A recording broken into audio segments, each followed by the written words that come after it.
जो वर्तमान के समय की जनता है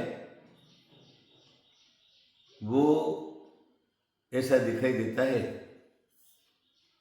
कि अपनी मर्यादा, अपना संयम, अपना चारित्र सब भूल करके अलग ही भागा भाग मची हुई है। एक तो क्या हुआ है, बहुत से लोगों के पास नौकरी, धंधा, व्यापार, पैसा बहुत सारा हो गया। अब पैसा तो हो गया, उसका उपयोग किधर करना है वो लोगों को मालूम नहीं है।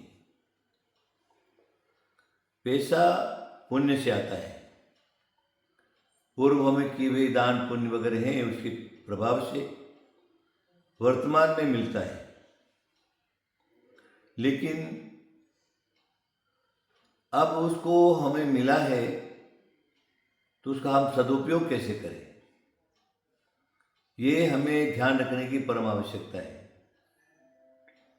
अभी लोगों की भाग दौड़, ऐशो आराम, खाना पीना, अच्छा घर, गाड़ी मोटर कार, अच्छे अच्छे वस्त्र, जेवरादि, उसको इकट्ठा करने में लगा हुआ है।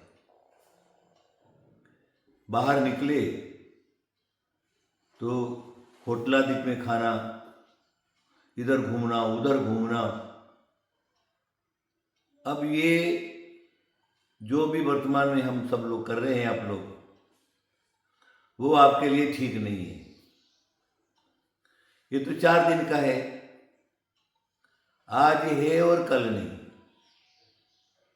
हमने यहाँ तक भी लोगों को देखा है जो अच्छे अच्छे सुख सुविधाओं में पले हुए,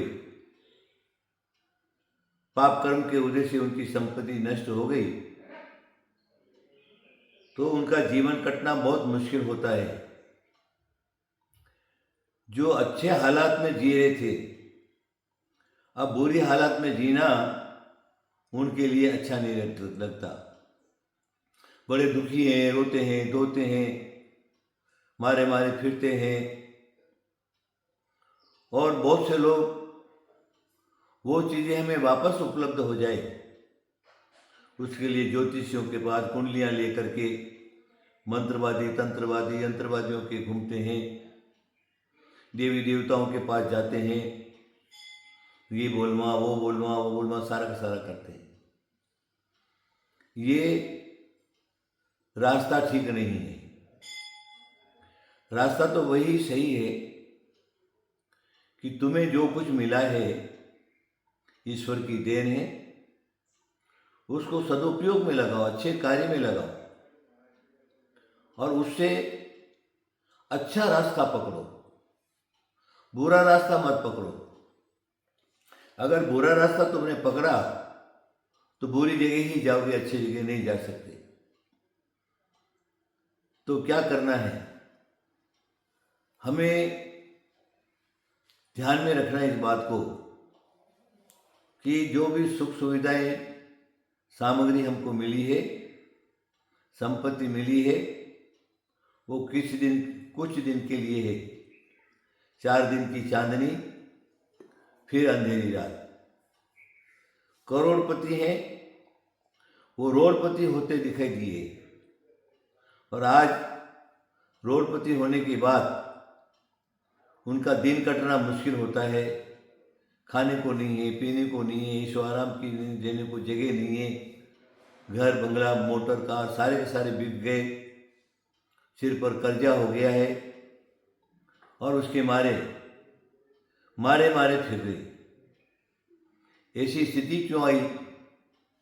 पहले से ही अगर आपने संयम बरता हो, चारित्र से रहे हो, तो ये दिन देखना नहीं पड़ता। हम चलें, अपनी मर्यादा से चलें, चारित्र से चलें, संयम से चलें, तो आगे जाकर के हमको कठिनाइयों का सामना नहीं करना पड़ता है। आज व्यक्ति घर से बाहर निकला परिवार को लेकर के, साधारण रोज के 10-5 हज़ार तो खर्चा हो ही जाता है।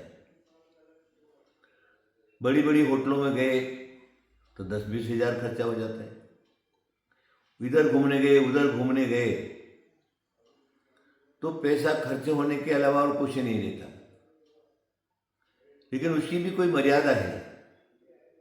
जितनी मर्यादा है उतना ही काम करिए तो सुख सुविधा आगे तक बनी रहेगी।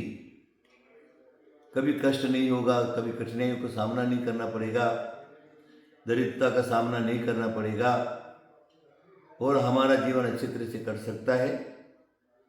इसलिए मेरा तो आपको यही कहना है, कभी भी होटलों में तो जाओ मत, बाहर का खाना खाओ मत, अपने घर में अच्छी तरह से बनाओ और अपने भी खाओ और अपने परिवार को भी खिलाओ। और जो अच्छे पदार्थ घर के बने हुए हैं उनको खाने से तुम्हारे सद्विचार भी बने रहते हैं, सदाचार भी बना रहता है, चारित्र के विरुद्ध जाने का काम नहीं करना पड़ता है। ज़्यादा कहने की कोई आवश्यकता नहीं है। बाहर का खर्चा कम करो, जितना चाहिए उतना खर्चा करो, मर्यादा में रहो तो सुख संपत्ति आदि बची भी रहेगी और आगे जा कर के तुम्हें काम आएगा। 2 पैसा बचाओगे तो आगे काम आएगा और सारा का सारा खर्च कर डाला फिर आगे कुछ नहीं मिलेगा। इसलिए बाहर की व्यवस्था सब छोड़ो, घर के अंदर ही जो कुछ व्यवस्था है अपनी शक्ति के अनुसार उसको करो तो आपको सुख सुविधाएं मिलेगी। ज़्यादा कहने की कोई आवश्यकता नहीं है। विचार करो। आशीर्वाद आशीर्वाद आशीर्वाद।